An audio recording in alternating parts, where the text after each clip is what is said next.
Il y a beaucoup d'idées fausses sur l'identité du Saint-Esprit. Certains le voient comme une force mystique, d'autres le comprennent comme la force impersonnelle que Dieu met à la disposition des disciples du Christ. Que dit la Bible au sujet du Saint-Esprit? Pour résumer, elle dit que le Saint-Esprit est Dieu. Elle nous apprend aussi qu'il est une personne, un être avec un esprit, des émotions et une volonté.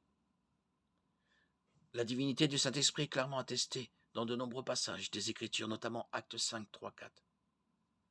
Dans ces versets, Pierre demande des comptes à Ananias, lui demandant pourquoi il a menti au Saint-Esprit, et lui dit que ce n'est pas à des hommes qu'il a menti, mais à Dieu.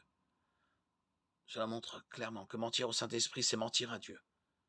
Nous pouvons aussi établir que le Saint-Esprit est Dieu, parce qu'il possède des attributs divins.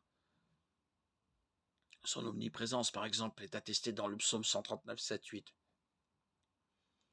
Où pourrais-je aller loin de ton esprit? Où pourrais-je fuir loin de ta face? Si je monte au ciel, tu es là. Si je me couche au séjour des morts, te voilà. Aussi, dans 1 Corinthiens 2,10, nous voyons l'omniscience du Saint-Esprit. Or, c'est à nous que Dieu l'a révélé par son Esprit, car l'Esprit examine tout, même les profondeurs de Dieu. En effet, qui parmi les hommes connaît les pensées de l'homme, si ce n'est l'Esprit de l'homme qui est en lui? De même, personne ne peut connaître les pensées de Dieu, si ce n'est l'Esprit de Dieu.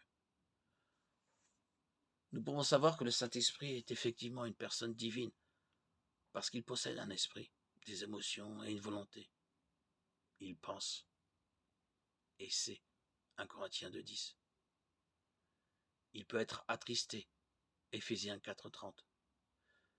Il intercède pour nous. Romains 8, 26, 27.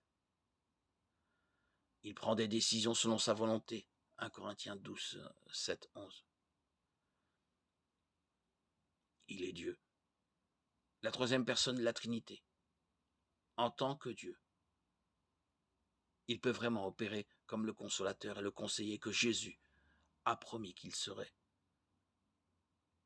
Jean 14, 16,